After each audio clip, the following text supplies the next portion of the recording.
আন্তর্জাতিক বাংলা সংবাদে সবাইকে স্বাগত। সুপ্রিয় দর্শক শ্রোতা, পৃথিবী চলছে তৃতীয় বিশ্বযুদ্ধের আনাগোনা। যে কোনো সময় যুদ্ধ শুরু হতে পারে কয়েকটি রাষ্ট্রে, বিশেষ করে ভারত পাকিস্তান চলছে সীমান্তে চরম উত্তেজনা। কাশ্মীরে হামলার পর থেকেই ভারত পাকিস্তান বিভিন্ন বিষয়ে সীমানা লঙ্ঘন এবং সীমান্তে গোলাগুলি চলমান রয়েছে। জানিয়ে দেব আমাদের হাতে থাকা সর্বশেষ আন্তর্জাতিক আপডেট বাংলা সংবাদ। শুরুতেই থাকছে সংবাদ শিরোনাম, এরপর জানাবো বিস্তারিত। কাশ্মীর সীমান্তে ভারত পাকিস্তান সেনাদের গোলাগুলি। আরো থাকছে চীনের সঙ্গে প্রয়োজনে যুদ্ধ হবে ঘোষণা যুক্তরাষ্ট্রের। এদিকে মিসাইল ধ্বংসের পরীক্ষা চালালো ভারত। এদিকে 52 যুদ্ধ বিমানে মহড়া যুক্তরাষ্ট্রে। ইরানে হামলার প্রস্তুতি। পাকিস্তানে যে কোনো সময় হামলা করতে পারে ভারত। আল জাজিরকে পাকিস্তানের সামরিক কর্মকর্তা। উস্কানি দিলে পরমাণু হামলা চালাবে উত্তর কোরিয়া। এদিকে যুদ্ধ হলে ভারতকে সমর্থন করবে ইসরায়েল। এবং সর্বশেষে জানিয়ে দিব ইসরায়েলের প্রধানমন্ত্রী নেতানিয়াহুর বাসভবনে এবার ফ্ল্যাশ বোমা হামলা। এতক্ষণ শুনছিলেন সংবাদ শিরোনাম, এখন বিস্তারিত। তবে অনুরোধ থাকবে এই ভিডিওটিতে একটি লাইক দিন এবং কমেন্টস করে জানিয়ে দিন আপনি কোন জেলা থেকে বা কোথা থেকে আমাদের সাথে যুক্ত রয়েছেন। ইসরায়েল, ফিলিস্তিন, লেবানন, ভারত পাকিস্তান যুদ্ধের আপডেট ভয়ঙ্কর সংবাদ পেতে চ্যানেলটি সাবস্ক্রাইব করুন, আমাদের সঙ্গে থাকুন, জানিয়ে দিন আপনাদের গুরুত্বপূর্ণ মূল্যবান মতামত। ধন্যবাদ। কাশ্মীর সীমান্তে ভারত পাকিস্তান সেনাদের গোলাগুলি। কাশ্মীরি বন্দুকধারীদের হামলার পর এবার ভারত পাকিস্তান সেনাবাহিনীর মধ্যে গোলাগুলির ঘটনা ঘটেছে। বৃহস্পতিবার রাতে জম্মু কাশ্মীর নিয়ন্ত্রণ রেখা এলওসি বরাবর এই গোলাগুলির ঘটনা ঘটে। ভারতের সামরিক সূত্রে বরাদ্দ দিয়ে এনডিটিভি জানায়, রাতে জম্মু কাশ্মীরের এলওসি বরাবর পাকিস্তানি সেনারা ভারতের কয়েকটি পোস্টে গুলি চালায়। এর জবাবে ভারত গুলি চালায়। নিরাপত্তা বাহিনী পাকিস্তান সেনাবাহিনীকে সঠিক জবাব দিয়েছে জানিয়ে সূত্র আরো জানায়, ছোট্ট অস্ত্র দিয়ে কিছু জায়গায় গুলি চালানো হয়েছিল। এই গোলাগুলিতে অন্য হতাহতের ঘটনা ঘটেনি।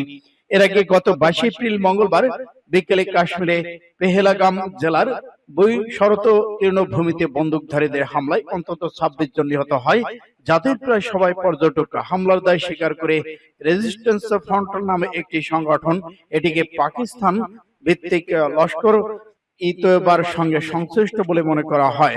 এই ঘটনায় আরো বেশ কয়েকজনকে আহত করা হয়েছে। যাদের গুলি করে হত্যা করা হয়েছে তারা সবাই পুরুষ। বস্তুত 22 এপ্রিলে হামলা ছিল 2019 সালের পুলওয়ামা হামলার পর জম্মু কাশ্মীরের সবচেয়ে বড় প্রাণঘাতী হামলা। বর্তমানে এই ঘটনায় দুই দেশের মধ্যে চরম উত্তেজনা বিরাজ করছে। পাকিস্তানের সংশ্লিষ্টরা দাবি করেছে, ওই ঘটনায় গতকাল বৃহস্পতিবার কঠোর বার্তা দিয়েছে ভারতের প্রধানমন্ত্রী নরেন্দ্র মোদী।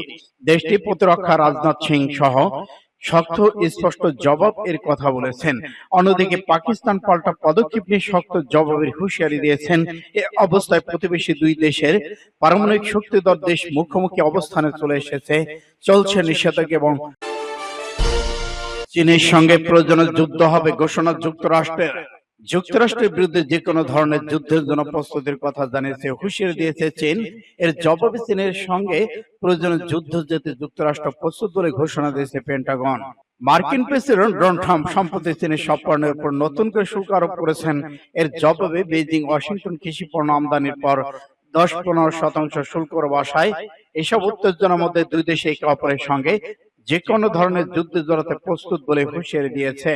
এক বিবৃতিতে যুক্তরাষ্ট্রের চীনের দূতাবাস বলেছে, যদি ওয়াশিংটন যুদ্ধ চায় তা বাণিজ্য যুদ্ধ হোক, শুল্ক যুদ্ধ হোক কিংবা অন্য যে কোনো ধরনের যুদ্ধ হোক, শেষ পর্যন্ত লড়তে প্রস্তুত রয়েছে বেইজিং। জবাবে যুক্তরাষ্ট্র সম্ভাব্য হুমকির জন্য প্রস্তুত এবং তাদের সামরিক শক্তি শক্তিশালী করেছে বলে জানিয়েছেন মার্কিন প্রতিরক্ষা পিট হেস্টাকসেন। ফক্স নিউজ সাক্ষাৎকারে তিনি বলেছেন, আমরা প্রস্তুত। যারা শান্তির জন্য আকাঙ্ক্ষা করে তাদের যুদ্ধের জন্য প্রস্তুত থাকা উচিত। আমরা এমন একটি বিপজ্জনক পৃথিবীতে বাস করছি যেখানে শক্তিশালী উন্নয়নশীল দেশগুলোর মতাদর্শ একেবারে ভিন্ন। তারা দ্রুত তাদের প্রতিরক্ষা ব্যয় বৃদ্ধি করছে, প্রযুক্তি আধুনিকায়ন করছে। তারা মার্কিন যুক্তরাষ্ট্রকে হটিয়ে দিতে চায়। মিসাইল ধ্বংসের পরীক্ষা চালালো ভারত। জম্মু কাশ্মীরে পেহেলগামে 26 জনকে গুলি করে হত্যার ঘটনার পর উত্তপ্ত হয়ে উঠেছে ভারত ও পাকিস্তানের সম্পর্ক।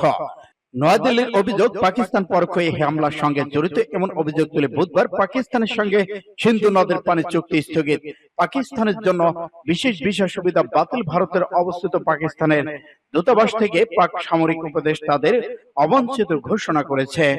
এছাড়া দুই দেশের মধ্যকার প্রধান বর্ডার ক্রসিং বন্ধ করার সিদ্ধান্ত নিয়েছে ভারত। এমন উত্তেজনার মধ্যে বৃহস্পতিবার মিসাইল ধ্বংসের পরীক্ষা চালিয়েছে ভারতের নৌবাহিনী। মাইক্রো ব্লগিং সাইট এক্স পোস্টে নৌবাহিনী জানিয়েছে তাদের নিজস্ব প্রযুক্তিতে তৈরি মিসাইল বিধ্বংসীকারী আইএনএস সুরাত সফলভাবে সামুদ্রিক অঞ্চলে একটি নুশত নিচ দিয়ে উড়ে যাওয়া মিসাইল ধ্বংস করে দেওয়া হয়েছে। এর মাধ্যমে নিজেদের প্রতিরক্ষা ব্যবস্থা আরেকটি মাইলস্টোন অর্জিত হয়ে বলেছে।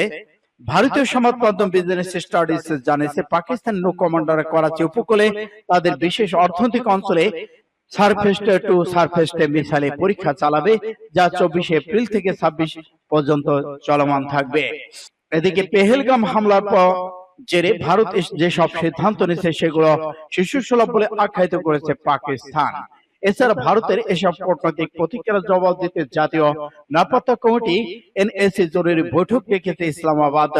দেশটির প্রধানমন্ত্রী ইশাক দার বলেছেন, আমরা বৈঠকে ভারতযোগ্য জবাব দেব, এই জবাব হবে কম হবে না। পাকিস্তান একটি বেসামরিক চ্যালেঞ্জকে ইশাক দার বলেছেন, ভারতের ঘোষণাগুলো শিশুসুলভ এবং এতে গুরুত্বের অভাব রয়েছে।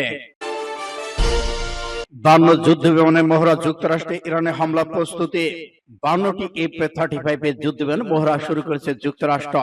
দেশটির পশ্চিমাঞ্চল ওহাতো অঙ্গরাজ্যের একটি ঘাঁটি থেকে 52টি সামরিক অস্ত্রে সজ্জিত যুদ্ধ বিমান বিশাল মহড়া চালানো হয়েছে। F-35 মডেল এই যুদ্ধ বিমান অত্যন্ত দক্ষ, শক্তিশালী। যুদ্ধের মুখোমুখি হতে হবে শক্ত বিমান। এই বিষয়টি বোঝার আগে সেটি ধ্বংস করে দেওয়ার সক্ষমতা রয়েছে ইরানের। এই বিমানের গতি শব্দের গতির চেয়ে বেশি এবং এগুলো রাডারকে ফাঁকি দিতে সক্ষম। এই উচ্চ প্রযুক্তি ক্যামেরার মাধ্যমে পাইলট ককপিটে থেকে বিমানের নিচে ভূমি পর্যন্ত সবকিছু ছবি 360 ডিগ্রিতে দেখতে পাবেন। F-35 যুদ্ধ বিমানের পেছনে যুক্তরাষ্ট্রের মোট ব্যয় $4.2 বিলিয়ন। স্থানীয় সময় সোমবার ওহাতো অঙ্গরাজ্যে হিল এয়ার ফোর্সের বেস থেকে যুদ্ধ বিমানগুলো মহড়ার প্রস্তুতি নিয়েছে। এদিকে শুক্রবার ইরাকের রাজধানী বাগদাদে আন্তর্জাতিক বিমানবন্দর ড্রোন হামলা চালিয়ে ইরানের বিপ্লবী গার্ড বাহিনী অভিজাত কুদস ফোর্সের প্রধান জেনারেল কাসেম সোলাইমানিকে হত্যা করা হয়। মার্কিন প্রেসিডেন্ট ডোনাল্ড ট্রাম্পের নির্দেশে এই হত্যাকাণ্ডের ঘটনা ঘটেছে। ইরাকের জনপ্রিয় নেতার মৃত্যুতে দেশটি শোকের ছায়া নেমে আসে। কাসেম সোলাইমানির মৃত্যুতে 3 দিন রাষ্ট্রীয় শোক ঘোষণা করা হয়েছিল। একই সঙ্গে সোলাইমানির মৃত্যুতে কঠোর প্রতিশোধের হুমকি দিয়েছে তেহরান। নিজেদের প্রতিশ্রুতি পুনর্বদ্ধপরিকর ইরাক বুধবার সোলাইমানিকে দাফনের কয়েক ঘন্টা আগে ইরাকে 2টি মার্কিন ঘাঁটিতে হামলা চালিয়েছে। পাকিস্তানের যে কোনো সময় হামলা করতে পারে ভারত, আল জাজিরাকে পাকিস্তানের সামরিক কর্মকর্তা। পাকিস্তানের যে কোনো সময় হামলা করতে পারে ভারত, এমন সম্ভাবনা ঘিরে ধরেছে পাকিস্তানকে। ফলে হুমকি মোকাবেলায় প্রস্তুতি নিচ্ছে পাকিস্তানের সশস্ত্র বাহিনী। ভারতীয় সরকারি কর্মকর্তাদের ক্রমবর্ধমান হুমকির ফলে পাকিস্তান নিরাপত্তা কর্মকর্তাদের বিশ্বাস দৃঢ় হচ্ছে ভারতীয় সামরিক পদক্ষেপ এখন সম্ভব হতে পারে। তাই যে কোনো ভারতীয় আক্রমণ প্রতিহতের জন্য প্রস্তুত হতে জানিয়েছে পাকিস্তান সামরিক সূত্র। একজন নিরাপত্তা কর্মকর্তা আল জাজিরাকে নাম প্রকাশ না করার শর্তে বলেন, আমরা উচ্চস্তরের সতর্কতা বজায় রাখছি, কিন্তু ভারতের মতো আমরা তাদের প্রস্তুতি নিয়ে কথা বলে যে কোনো অপ্রয়োজনীয় হাইপ তৈরি করতে চাই না। ওই কর্মকর্তাকে প্রকাশ্যে এই বিষয়ে কথা বলার অনুমতি দেওয়া হয়নি, তবু তিনি আল জাজিরার সঙ্গে কথা বলেছেন। পাকিস্তানে জড়িত থাকা ভারতের অভিযোগে বিষয়টি পাল্টা প্রশ্ন তোলেন। ফলে আক্রমণটি কাশ্মীর হামলা নিয়ন্ত্রণ রেখা থেকে প্রায় 200 কিলোমিটার দূরে, আর কাশ্মীর উপত্যকায় 5 লাখের বেশি ভারতীয় নিরাপত্তা কর্মীর উপস্থিতি। এর মধ্যে কি করে দিবালোকে এই ঘটনা ঘটলো? এদিকে পাকিস্তানি সন্ত্রাসী হামলা পরিকল্পনা করছে ভারত, এমন অভিযোগ করেছে পাকিস্তান প্রতিরক্ষা মন্ত্রী খাজা মোহাম্মদ আসিফ। তিনি ভারতের এ ধরনের বিপজ্জনক পদক্ষেপের বিরুদ্ধে করা ব্যবস্থা নেওয়ার হুঁশিয়ারি দিয়েছেন। খবর আল জাজিরার। উস্কানি দিলেই পরমাণু হামলা চালাবে উত্তর কোরিয়া। এদিকে শত্রুদের আবার সতর্ক করলেন উত্তর কোরিয়ার সর্বোচ্চ নেতা কিম জং উন। শত্রুরা যদি উস্কানি দেয় তবে পিয়ংইয়ং পারমাণবিক হামলা চালাতে দ্বিধা করবে না বলে হুঁশিয়ারি দিয়েছেন উত্তর কোরিয়া। উত্তর কোরিয়ার রাষ্ট্রীয় সংবাদ মাধ্যম KCN এক প্রতিবেদনে বৃহস্পতিবার এ তথ্য জানানো হয়েছে। গত সপ্তাহে ওয়াশিংটন বৈঠক করেছে দক্ষিণ কোরিয়া এবং যুক্তরাষ্ট্রের শীর্ষ কর্মকর্তারা। সেখানে তারা উত্তর কোরিয়ার সঙ্গে সংঘর্ষের ক্ষেত্রে পারমাণবিক প্রতিরোধ নিয়ে আলোচনা করেছেন। এমনকি সিউল এর মিত্র দেশগুলো কোনো পূর্ব শর্ত ছাড়াই উত্তর কোরিয়াকে সংলাপের জন্য আহ্বান জানিয়েছে। যুক্তরাষ্ট্র দক্ষিণ কোরিয়া একত্র উত্তর কোরিয়াকে হুমকি দিয়েছে যে পারমাণবিক অস্ত্র তৈরি করলে কিমের দেশকে পুরোপুরি ধ্বংস করে দেওয়া হবে। এর প্রেক্ষিতেই সোমবার উত্তর কোরিয়ার পরপর দুটি ব্যালিস্টিক ক্ষেপণাস্ত্র পরীক্ষা চালিয়েছে কিম জং উন। দক্ষিণ কোরিয়া যুক্তরাষ্ট্রের বৈঠকের আলোচ্য সূচি পারমাণবিক কৌশলগত পরিকল্পনাকে বিষয়ভুক্ত অন্তর্ভুক্ত ছিল। পিয়ংইয়ং যদি যুক্তরাষ্ট্র দক্ষিণ কোরিয়ার পারমাণবিক হামলা চালায় তবে উত্তর কোরিয়ার শাসকদের অবসান ঘটানো হবে না বলে দুদকের পক্ষ থেকে জানানো হয়েছে। এ ধরনের হামলা আসলে কিম জং সেনাবাহিনীকে যুদ্ধের জন্য প্রস্তুত থাকার নির্দেশ দিয়েছেন। শত্রুরা যখন পারমাণবিক অস্ত্র দিয়ে হামলার উস্কানি দেবে তখন পারমাণবিক হামলা চালাতে দ্বিধা করবে না উত্তর কোরিয়া। কাশ্মীরে সন্ত্রাসী হামলা, ভারত পাকিস্তান যুদ্ধ হলে ভারতকে সমর্থন করবে ইসরায়েল। পেহেলগামের প্রাণঘাতী সন্ত্রাসী হামলার প্রেক্ষিতে কোন যুদ্ধ হলে ইসরায়েলের ভারতের পাশে থাকবে বলে ঘোষণা দিয়েছে ইসরায়েলের পররাষ্ট্র মন্ত্রণালয়। রিপাবলিকান মিডিয়া নেটওয়ার্ক ইসরায়েলের পররাষ্ট্র মন্ত্রণালয় অরেন মার্মর স্টেইনকে প্রশ্ন করেন, ভারত প্রতিশোধ হিসেবে পাকিস্তানের বিরুদ্ধে সামরিক ব্যবস্থা গ্রহণ করলে ইসরায়েল ভারতের পাশে থাকবে কিনা। প্রশ্নের উত্তরে তিনি বলেছেন, আমরা ভারতের পাশে আছি, এটি আমাদের নৈতিক অবস্থান। বন্ধু এভাবেই বন্ধুর পাশে থাকবে। পেহেলগামে সন্ত্রাসী হামলার কয়েক ঘন্টা পর ইসরায়েলের পররাষ্ট্র মন্ত্রণালয় এই বিবৃতি দিয়েছে। পেহেলগাম হামলা সন্ত্রাসের বিরুদ্ধে ইসরায়েলের সংগ্রামের তুলনা করেছে ইসরায়েল।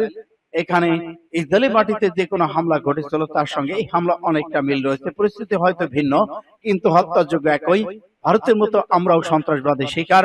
নির্দোষ অসামরিক নাগরিকদের উপর জিহাদি উগ্রবাদী মানসিক সন্ত্রাসী আক্রমণ এমন তা আমরা গভীরভাবে বুঝি, জানিয়েছে ইসরায়েল।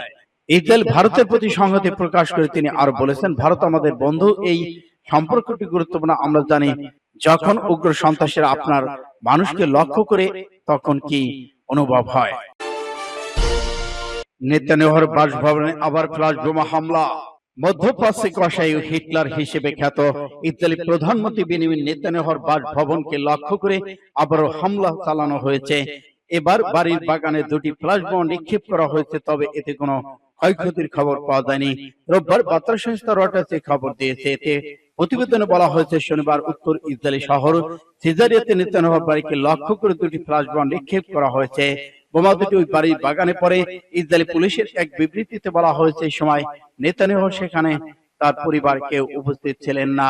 ইসরায়েল পুলিশ আরো জানিয়েছে, এই দুটি ফ্লাশ বোমা, এসব বোমা সাধারণ যুদ্ধ বিমান বিশেষত গোয়েন্দা বিমান থেকে ছোড়া হয়। বিশ্লেষণের পর ফ্লাশ বোমা বিপুল পরিমাণ উজ্জ্বল আলো ছড়ায়। এই হামলার কোনো ক্ষয়ক্ষতির খবর পাওয়া যায়নি বলে দাবি করেছে পুলিশ। রোববার দেশটির প্রতিরক্ষা নেতানিয়াহুর ঘনিষ্ঠ ইসরায়েলি কার্টোজো এক পোস্টে এই ঘটনাটি তুলে ধরেছেন।